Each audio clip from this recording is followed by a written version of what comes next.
hold the pig over the top of it for a minute.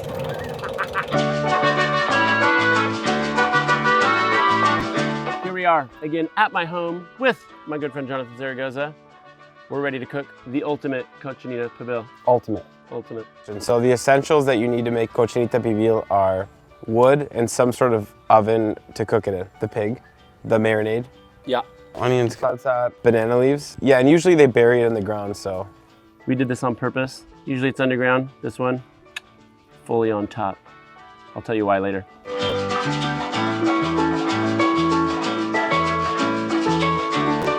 Normally, if Jonathan and I were just to do the kind of trad Pibil, what we would do is have to dig a big, watch your toes, probably bigger than that. I would think bigger than that, realistically.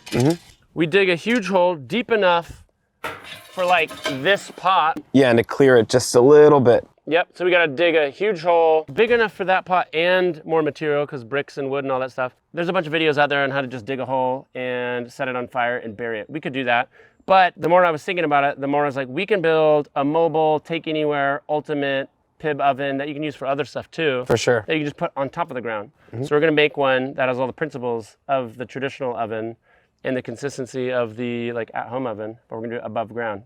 Or the restaurant version you do is like about temperature time? Yeah, 300 degrees, I'd say for like 6 to 8 hours would be something, yeah. Just till it's tender and kind of falling apart. Mellow. Because in a restaurant setting, you know, it's consistency. We want to make sure we give the customer the same product every time. Can't really bury a pit in the ground every time you want to cook cochinita, so. We've already got your amazing marinade going. I love the recipe. And by the way, we've got the at-home version for this that you developed. ChefSteps.com. On ChefSteps.com, I love it. So you can have Jonathan's amazing restaurant style in your own home oven. But today, we got to build this big oven because we got a whole pig and we got a lot of people to feed. Let's get going. You just need a big fireproof barrel. And then now we're going to build it out and insulate it just like an underground traditional Pib. We're going to stack all our wood around it. Oh, dude, almost there. I like where it's going. Then we're going to put our pot in. But I think we want more heat under the pot too. So we'll get some like bricks under there. Cool, man. Dude, this looks insane. And then this guy will set up just in case. I feel like we run the risk of making it too hot, maybe. So maybe we'll do extra banana leaf or whatever. Yeah, cool. Insulate it. Let's do it, brother. Sounds good. Till tomorrow morning. Just kidding. All right, we've got our whole hog. We need to break it down for our Cochinita Pibil. Yep. So we need to get it down to smaller parts because we want even seasoning, even flavor, and even cooking. Let's get some knives. Let's get it. Oh, yeah. Thing's bigger than the pig. So we're gonna break down this pig. Usually at the restaurant, we break down goats, but we're gonna treat it kind of the same way because it's gonna cook very similar to our birria. So we're just gonna break off some shoulders here, expose the neck off, get the head separated, and then kind of move down to the loin and belly. Love it. Yeah, how about follow our hearts while we're at it because there's no wrong way to do it. There's one. Just gonna follow that down. Number two. There you go. And finish the rest of the way with the knife just to not mess up the meat. There's belly. So you can see like the belly was like connected there. And again, the belly has no bones in it. So you'll see like the natural seam that we're gonna cut along and just under this like section right here of the loin. Again, we wanna get everything like cut up into even pieces, like around the same size. Yeah. Just so they can cook evenly too. So we'll break these down into like subprimals.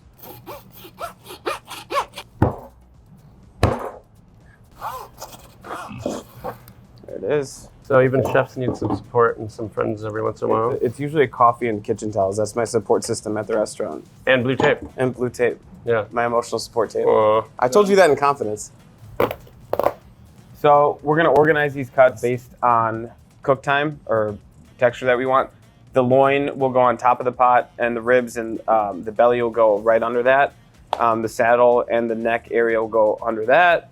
And then moving into shoulders, hams, and the head will be at the bottom. Okay, we weighed this pig when we got it, and they came in with a weight of 65 pounds. And you want to do 1% salt for a day or so. Yeah. So we just need to salt it, get it on trays, put it in the fridge. That's it. Donezo for the day. Yep. Tomorrow's marinade, next day's cooking. All right, we've turned this big pig into lots of little pig parts. Small parts. Yeah. Yeah. Salted it. We're gonna let it hang out for a day. Tomorrow's marinade, then we cook. That's it. Simple. Let's do it. Let's get it. Oh, God. Give me the heavy one, dude.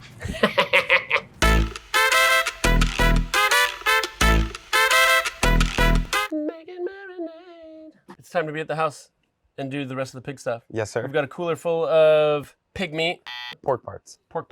and now we need to make your marinade. So this is what we would call a recado in the Yucatan. So this is a recado rojo. Sometimes you'll see a black recado or a green one as well. Those are the 3 common ones. I know, it smells so good. So this is annatto seed paste that's already prepared. I really like the color that it adds to the marinade. In here we have more annatto seeds that are whole. They're a little bit more of like an earthy color. So we're gonna toast this up and then some garlic, and that'll make the recado rojo. At that point, it'll be a recado really traditional. You can use it to smear on fish or pork, but because we're gonna marinate it, we're gonna bloom it in some citrus. So usually you see it like in the sour orange juice that you find in the Yucatan. We don't have that, so we're gonna do split base of orange juice, lime juice, and also apple cider vinegar, just to kind of wake everything up. So we're gonna toast the seeds and spices in a pan over the charcoal. We're doing a technique called tatemar. Tatemar is just cooking at a high heat in a comal or a nonstick pan, and you get kind of like complex and sweet aromas from it. So I like toasting my spices in a cold pan to start, just so they don't scorch right away. And all we're looking for is just for them to be aromatic and kind of warm just through to activate the flavors. And then we're gonna pull them off and start making our marinade. So our garlic's pretty much where we want it. You can see it's like tender and charred. You got some beautiful leoparding on it from the dry roasting, the tatemando. And then if you see this texture here, it's like it's tender, but it's still charred. It's got like a lot of character. There's a lot of levels in there. So this is what we're looking for. And even the sound changes. Okay, we got all our toasty spices. Yep, we're about to make our marinade. So if you wanted to make the recado rojo, you would just do these ingredients, maybe a little bit of water or stock, and get it kind of a paste going. Just enough to make it a paste. Right, just enough to get it moving in the blender. But here we're marinating a bunch of pork, so we're gonna stretch it with our wonderful juice. And again, it's gonna cut through that earthiness of this. A lot of citrus, a lot of great flavors going on. So I'm gonna get into the blender and then kind of work in batches and get it all mixed up, marinate the pork. Let's get it.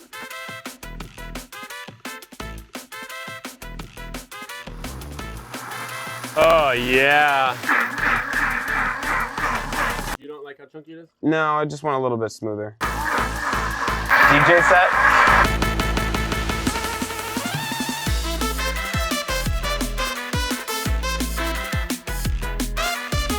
Woo! So the annatto seed, that's what gives the main color right here. It's got a really earthy flavor, very astringent as well. It's just like a quintessential flavor for the cochinita. Other than the flavor, the color is like what makes it that brick red color. So we're gonna mix it up a little bit. Okay, so we got our marinade.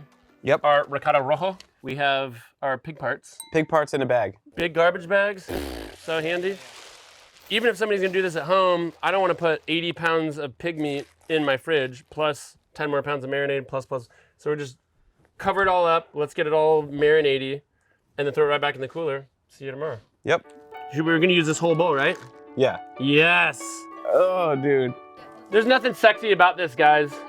We got 2 garbage bags full of body parts and some really good sauce.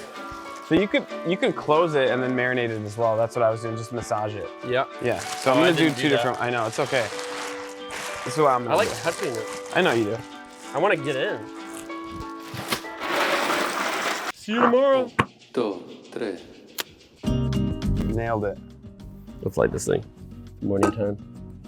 It's so early in the morning.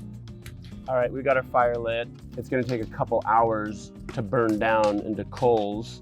And from here, we've got to actually fill our pot. Right. So we've got to pack all the cochinita in a pot. So we're gonna go work on that, check on it in the next couple hours. Hopefully get the cochinita cooking in the next hour or so. And then from there, we'll be on cruise control.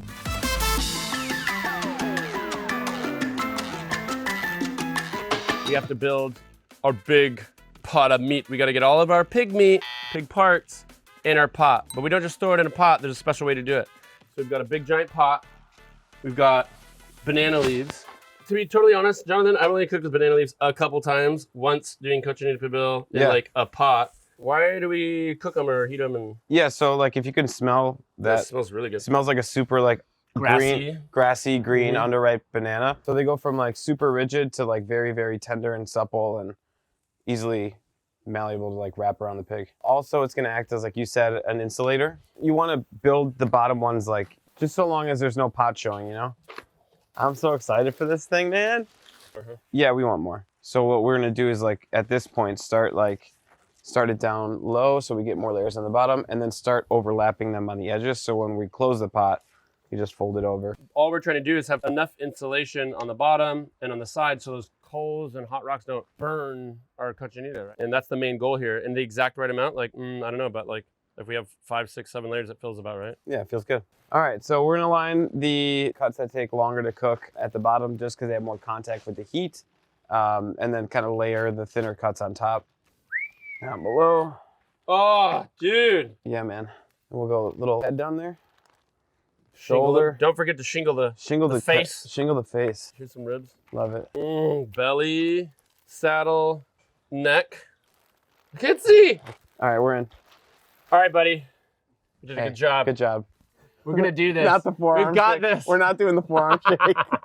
So I didn't see this coming, but Jonathan's like, yeah, duh, we're adding lard. We're adding lard. Super lean. And also I saw this at a place in Yucatan called Pueblo Pibil, and some of the best cochinita I've ever had. So we're doing as the Romans do, my guy. Doing as the Mayans do, actually. It's feeling good, dude. Normally you'd throw this guy on the ground and then wonder and dig it up and be like, oh, is it ready or not? But this is more chef step style. I'm gonna stick this little thermocouple in there that's fireproof. We've got a high temp one. So I'm gonna bury this guy in here and we'll be able to sneak peek like a little bit of like what's happening in the pot that way. I love thermometers. So we're all packed up. We could just throw the lid on, but then you're gonna lose a lot of moisture, a lot of pressure as this thing gets boiling. So we're gonna seal it with some masa. That's it. We got our giant pot insulated with a ton of banana leaves. Yep. We got our marinated cochinita in there. We're sealed with some masa, and we're ready for our fire pit. So we gotta hulk this thing way down there. Let's get it.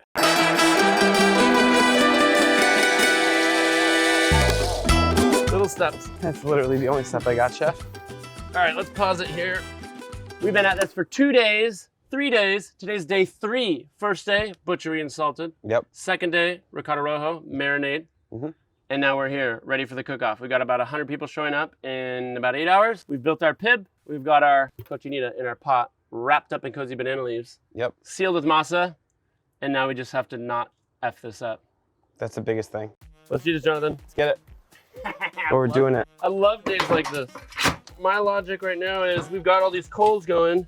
Some of this fresh wet wood is gonna hold on to that heat on the inside. Right. You know what I mean? Once we cover it, it starts to cool down. This is like a giant block of ice basically right now. Right. Banana leaves. Banana. I want to put them over the top, just all the way. Yeah. Thanks. Big Mondo over here. Mondo. So we'll keep an eye on it. We've got like a little mix of smoke and steam coming here, which is good. But I snuck that little probe into the center of our pot. So we'll check it in like, I don't know, hour and a half, 2 hours. We're only gonna have one emergency moment. It's not gonna get too hot, but if in 2 hours we're like, it's 100 degrees Fahrenheit in that pot, we're like, fuck. We gotta dig it up and figure it out. Yep. The pressure cooker's out. We'll see. We didn't have enough hot coals. We're an hour in and we've only come up 20 degrees, which isn't enough of a trajectory to get this thing going. Here's one option. Leave the pot, take some of this wood out, get it burning on the sides again, stir up those coals, get them breathing, get a fire raging. Yeah. Or we could take out the pot, put it back in. Maybe take it out. Fuck it, let's take it out. Yeah. This is interesting. Toasty. All right, we dug it up. It was too cold. We stirred it up, got some air in there. We're back up to crazy temp, but we gotta get the pot back in. This is third best choice right here. No, this is crisis 1. So this is second best choice. Crisis 1. So we reset our temperature.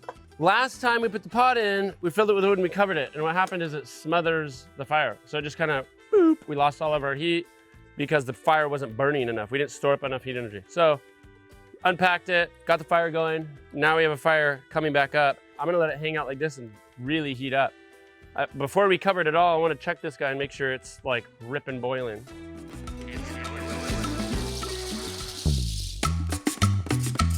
Here. I feel like that. And then when you do it, here, throw it on my hand. That's good. That's good. Yeah. That's good. You gotta break them up so they get like Juicy, and then they're all like go faster. cell structure. Yeah. This sauce is really good for on the cochinita. Yeah, creamy yellow. All right, so this sauce is inspired by a salsa from Mexico City called waka salsa. Usually they do everything green, so tomatillo, serrano chilies, they throw garlic in there. Sometimes you'll see like blanched cilantro or raw cilantro, they'll blend it, and it looks like guacamole blended, but it doesn't have any avocado. So the trick is to like caramelize everything in oil, which is what we did with this one, except this one's a white salsa. This one has onion, habanero, garlic, some citrus, and it just goes really, really well, and it kind of coats the Cochinita Pibil and has a little bit of allspice, so it drives through those warm spices in the Cochinita. All right, we started our fire very early this morning, probably not early enough. We got the pot in, we thought it was hot, probably not hot enough. We've gone in and out, we've reset some things, but I think we're in a good place. Jonathan's pulling it all apart right now. We gotta get this whole pot out, we're gonna take a look. I think at this point, whether it worked or not, doesn't really matter because everybody's starting to show up. Dun, dun, dun, dun. It's got a little char taste on it, like maybe too hot on edges. Yeah. But dude, I think we kind of... Did we get it? I think we totally redeemed ourselves on this one. Is that Dumb and Dumber? Yeah. Oh my God, look at that. What? The tongue test. You did, I did. Whoa. Hot. It's got banana flavor. I think it's got like cherry banana flavor for we sure. got a little bit too hot there. But we got your amazing marinade flavor. That's awesome. The pig tastes great. Yep. We got plenty of smoke from that wood. Lots of smoke. I think we have everything it takes to make like an amazing Cochinita Pibil. But we ran into some issues along the way. But I think we drove it pretty well. Yeah. This is ultimate Cochinita Pibil. It's so tender. Look at that. I mean, look at that cook, man. And you got like 1,000,001 textures in there. I mean, as far as whole hog goes, this is like one of my favorite preparations. It's just to cook it in the pot with like the marinade and all that. Let's make some tacos. Let's do it. Take your tortillas here. Oh yeah. Dip them. Yep. A little bit of the Just a broth. stack of them. Yeah, a little stack. It's two per taco. Right, but you dunk them all. Dunk them all. Then you're gonna bring it to your comal, get it going here. And then it starts to get nice and supple Nice and supple again, yeah. All right, so we're gonna get our tacos built here. Lots of texture. Get some pickles on here. I like how you like pile it on. I mean, you know, if you're gonna have a taco, have a taco. All right, that, and then some habanero salsa. I want more. Yeah, one more. Number One more, what you're having. Maybe a touch of, you like cilantro? I like lots. I mean, I eat it like salad. And then the kiss of death. Let's get Gooey, it. gooey. The pork is so good, man. It's really, really good. Mm-hmm. The habanero salsa too, it's not too spicy. It's like, you can put a lot, is it too spicy for you? No, you're fine, being a baby. Just kidding. It's sharp. It's like, I like habaneros. I don't like tons of the red dried chili that sits in your gut, but the habanero is like spicy just in your mouth and it's light, you know? It's got like a pineapple flavor It's too, temporary. like super tropical. Yeah, it's so good, dude. Yeah. The cilantro, the onions. And then the greasy tortilla is like major key. Now that I know how to do it, I'm gonna help you out. We're gonna start pumping these out for a bunch of folks coming over. Yep, let's get it. Here you go, Julia, get your butts over here.